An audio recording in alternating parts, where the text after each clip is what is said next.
بسم اللہ الرحمن الرحیم۔ السلام علیکم ورحمۃ اللہ وبرکاتہ۔ الحمدللہ مسلمانوں کو ایک الگ وطن، آزاد وطن پاکستان کی صورت میں نصیب ہوا، اور اسلامی جمہوریہ پاکستان ایک مملکت خدا داد ہے، ایک نظریہ اسلام کی بنیاد پر بنی ہوئی ریاست ہے، جس کا تصور اور جس کی بنیاد دو قومی نظریے پر ہے کہ ہمارے اسلاف اور اکابرین نے یہ نظریہ پیش کیا تھا کہ ہندو مسلم بھائی بھائی نہیں ہو سکتے، بلکہ مسلمان بھائی بھائی ہیں۔ ہندو اور مسلمان دو الگ الگ قومیں ہیں، مگر ہندو اپنی سیاسی مصلحت سے کہتے تھے کہ ہندوستان میں جتنی قومیں رہتی ہیں یہ سب ایک ہیں۔ بانیان پاکستان نے کہا کہ نہیں، یہ ایک نہیں بلکہ دو قومیں ہیں، دو ملتیں ہیں، اور یہی چیز اسلام کا نظریہ بھی ہے، قرآن کا اصول بھی ہے۔ قرآن مجید نے دنیا کے انسانوں کی دو ملتیں بتائی ہیں کہ دنیا بھر کے مسلمان ایک ملت ہیں اور کافر دوسری ملت۔ قرآن مجید کی سورہ تغابن کی دوسری آیت میں اللہ تعالیٰ نے ارشاد فرمایا، هو الذی خلقکم فمنکم کافر ومنکم مؤمن۔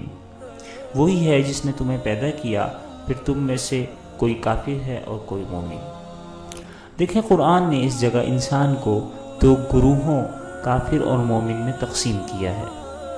رنگ اور زبان، نسب و خاندان، وطن اور ملک میں سے کوئی چیز ایسی نہیں جو انسانی برادری کو مختلف گروہوں میں بانٹ دے۔ ایک باپ کی اولاد اگر مختلف شہروں میں بسنے لگے یا مختلف زبانیں بولنے لگے یا ان کے رنگ میں تفاوت ہو تو وہ الگ الگ گروہ نہیں ہو جاتے۔ اختلاف رنگ و زبان اور وطن و ملک کے باوجود یہ سب آپس میں بھائی ہی ہوتے ہیں۔ کوئی سمجھدار انسان ان کو مختلف طبقات نہیں قرار دے سکتا۔ زمانہ جاہلیت میں نسب اور قبائل کی تفریق کو قومیت اور گروہ بندی کی بنیاد بنایا گیا۔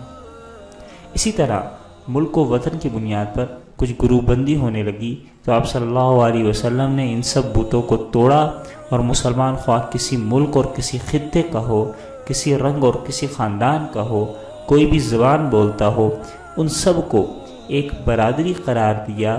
اسی طرح کفار کسی ملک و قوم کے ہوں، وہ اسلام کی نظر میں ایک قوم ہے۔ ایمان و کفر کی بنا دو قوموں کی تقسیم پر یہ ایک امر اختیاری ہے، کیونکہ ایمان بھی امر اختیاری اور کفر بھی امر اختیاری۔ لیکن یاد رکھیں کہ کفار کا ایمان قبول کرنا اختیاری امر تو ہے، جب کوئی ایمان قبول کر لے تو پھر اس پر اسلام کے تمام احکام نافذ ہوں گے، کیونکہ اسلام حق ہے، اور جب حق قبول کر لیا تو تمام چیزیں قبول کرنی ہوں گی۔ اب یہ اسلام کے دائرے سے نکل نہیں سکتا۔ زبان اور وطن اگرچہ بدلے جا سکتے ہیں، مگر زبان اور وطن کی بنیاد پر بننے والی قومیں دوسروں کو عام طور پر اپنے اندر جذب کرنے پر کبھی آمادہ نہیں ہوتی۔ اسلامی برادری اور ایمانی اخوت تھی جس نے توڑے ہی عرصے میں مشرق و جنوب، جنوب و شمال، کالے گورے، عرب و عجم کے بے شمار افراد کو ایک لڑی میں پرو دیا تھا۔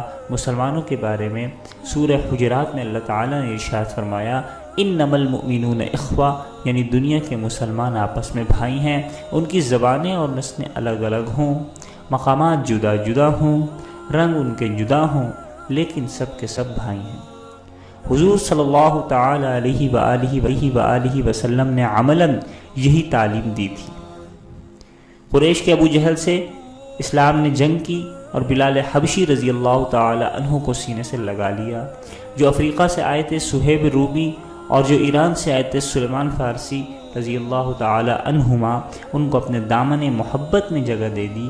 آپ صلی اللہ علیہ وسلم نے اپنی نسل اور وطن کے لوگوں سے اسلام کی بنیاد پر جنگ کر کے بتا دیا کہ قومیت اور ملت دین کے نام پر قائم ہوتی ہے۔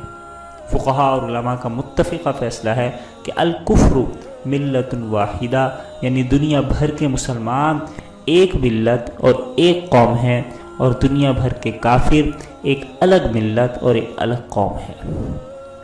یہی دو قومی نظریہ کہلاتا ہے۔ یہی دو قومی نظریہ تھا کہ جس کی بنیاد پر پاکستان بنا